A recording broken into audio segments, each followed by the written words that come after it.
This is an electrical stimulator. It comprises of the interrupted galvanic current and the surged Faradic current. Electrical stimulation for a patient most of the time starts with galvanic current followed by the surged Faradic current. Interrupted galvanic current is indicated whenever no muscle contraction and no flickering of the muscle is seen.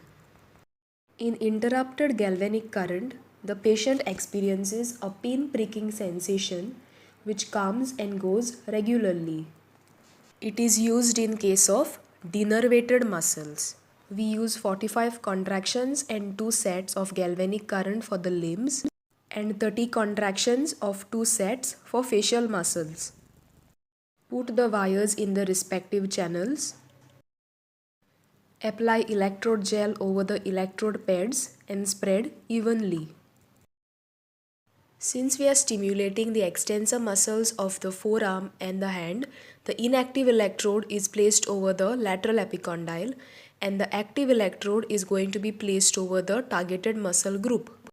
The pad electrode is used to target group of muscles and the pen electrode is used to target single muscle. Turn on the main switch and set on interrupted galvanic current.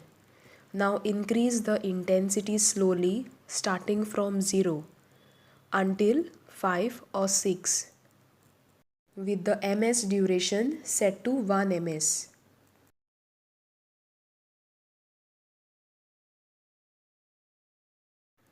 Now check for any visible muscle contractions over the extensor aspect of the forearm and the hand.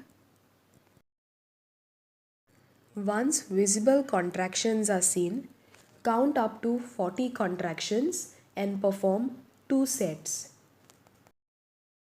So this equals to 90 contractions. You can clearly see the contractions here. Few things to remember. Even if you do not get visible contractions at intensity of 5 or 6, then you need to increase the ms duration from 1 ms to 30 ms.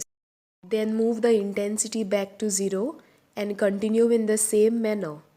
This ms duration can be increased to 100 ms and 300 ms.